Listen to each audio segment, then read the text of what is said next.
The rain hammered against the bedroom window like 1,000 accusing fingers, each drop a reminder of the storm raging inside me.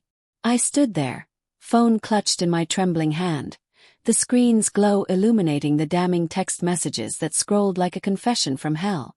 "Last night was incredible. Can't wait to feel you again," read one from her, some faceless whore named Lila. And his reply, "You drive me wild. Soon." My husband Mark, the man I'd built a life with for 12 years, was asleep in our bed just feet away, his chest rising and falling in peaceful ignorance. Fury boiled in my veins, hot and viscous, making my vision blur. I wanted to smash the phone into his face, watch the glass shatter like our vows. Instead, I whispered into the dark, "Why shouldn't I sleep with someone else?" He stirred but didn't wake. In that moment, the seed of revenge took root, twisting deep into my soul.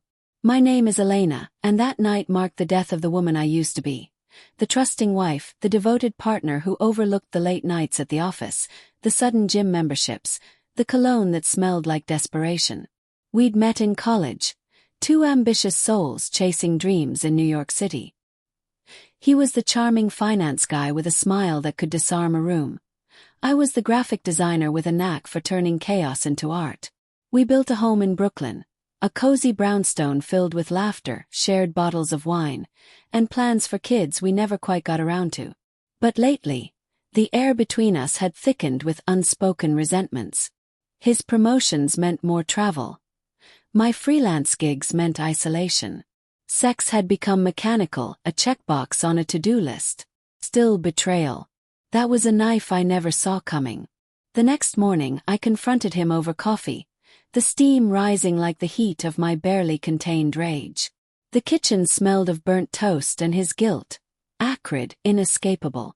"Mark," I said, my voice steady despite the tremor in my hands. "I saw the messages." "Layla. Who is she?" He froze, mug halfway to his lips, his blue eyes widening in that feigned innocence I'd once found endearing. Now it made me want to vomit. "Elena, it's not what you think. She's just a colleague." Flirty texts, sure, but nothing happened.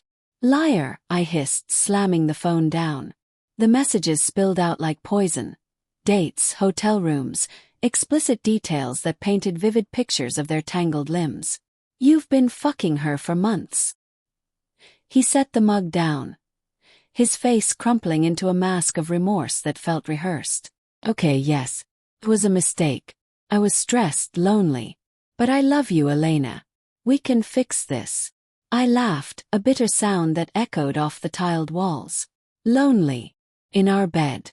With me right here." Humiliation washed over me, a cold wave that left me shivering. How many times had he come home smelling of her perfume, kissing me with lips that had just been on another woman's skin? I felt small, discarded, like a worn-out shoe he'd outgrown. We argued for hours, voices rising and falling like a dysfunctional symphony. He begged, tears streaming down his cheeks. Real or not, I couldn't tell. "Please don't leave me. I'll end it. Therapy, whatever you want." But beneath his pleas, I sensed a flicker of relief, as if getting caught was the hard part over. No true regret, just fear of consequences. That afternoon, alone in my studio, I paced the creaky wooden floors, surrounded by sketches of happier times. Portraits of us laughing on vacations, designs for wedding invitations we'd helped friends with. Heartbreak clawed at my chest, a physical ache that made breathing hard. Denial whispered lies. Maybe it's not that bad. Maybe I overreacted. But resentment drowned it out, a roaring tide. How dare he? After everything, the miscarriages we'd endured together, the financial struggles, the nights I'd held him through his father's death. Obsession took hold.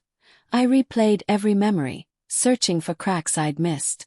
By evening, as the sun dipped behind the skyline, casting long shadows across the room, a darker thought emerged.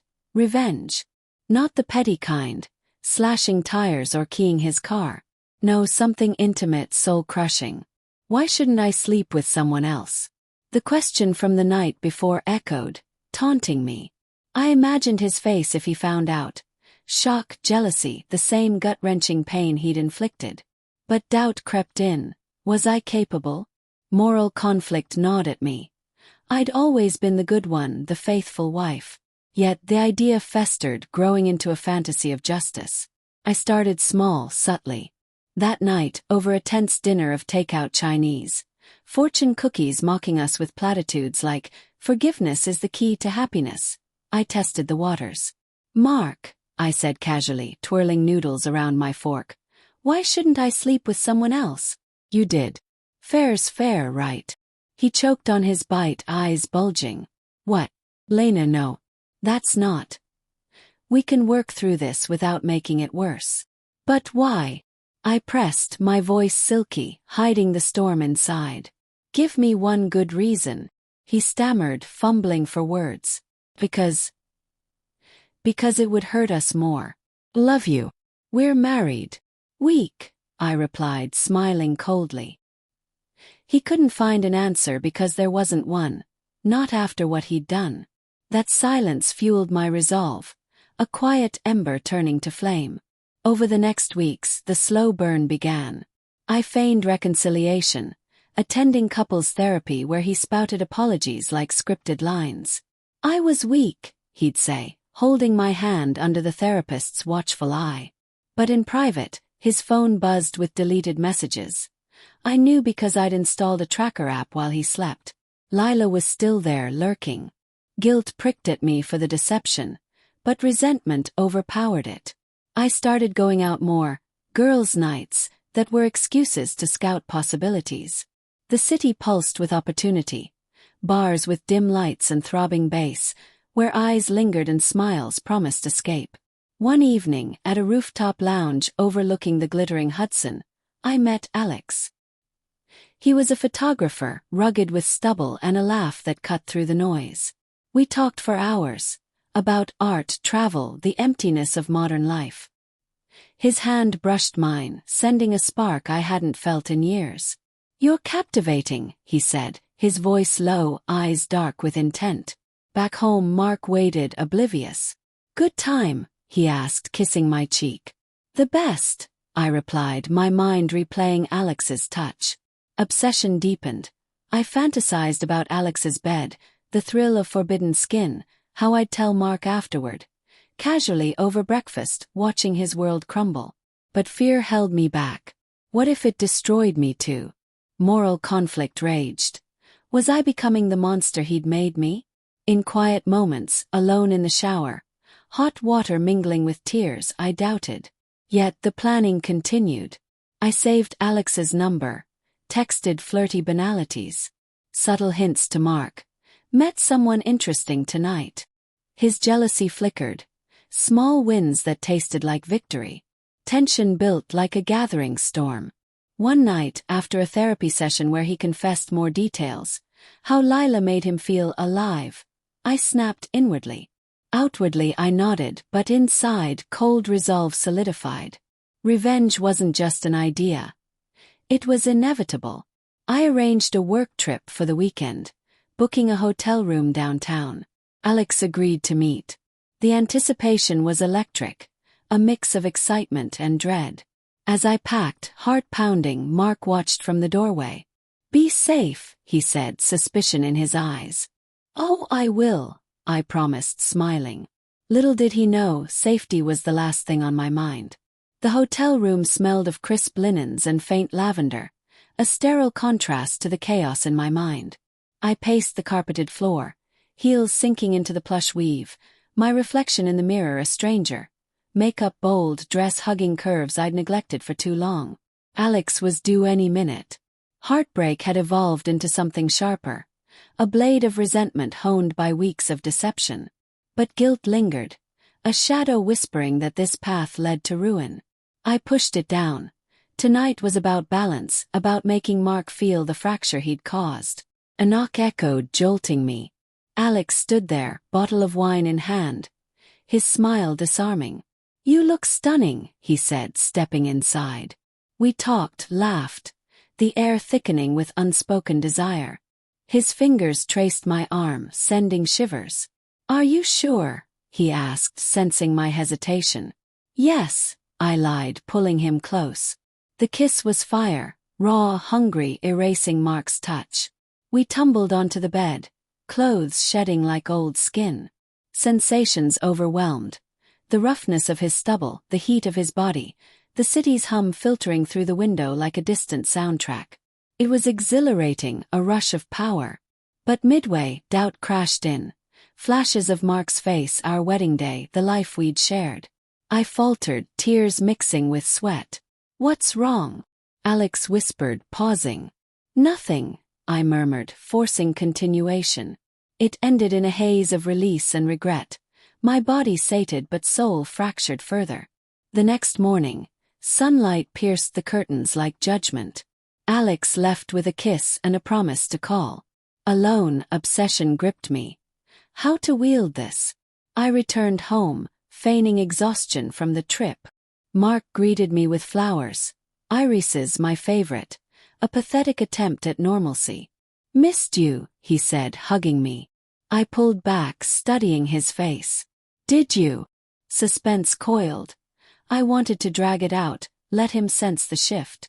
Over dinner, steak he'd grilled, rare and bloody, I dropped the first hint. The conference was enlightening. Met some fascinating people. His fork paused. "Like who?" "Just colleagues," I said, eyes meeting his. "One in particular." We connected. Jealousy flashed, quickly masked. Good for networking. The slow burn intensified. Days blurred into calculated moves. I left my phone out, texts from Alex visible. "Last night was amazing." "When again?" Mark saw them, his face paling. "Elena, what's this?" Shrugged. "You tell me." "Why shouldn't I?" He exploded, voice cracking. "Because it's wrong. We're trying to fix us." "Hypocrite." I spat, revealing details, not everything but enough. "I slept with him. Felt alive, just like you with Lila." His world shattered, he slumped, tears flowing. "How could you? How could I not?" Resentment poured out, years of unspoken pain. But his reaction stirred guilt. I'd become the betrayer now. Tension peaked that night. He stormed out, returning drunk, reeking of whiskey. "I ended it with Lila," he slurred. "For us." "Too late," I whispered. In the following weeks, our home became a battlefield of silence and barbs. I continued seeing Alex, each encounter a mix of thrill and torment. Inner conflict raged. Was this justice or self-destruction? Mark grew obsessive, checking my phone, following me once. I spotted his car tailing mine through rain-slicked streets. One evening, confrontation erupted. In the living room, amid scattered photos of happier times.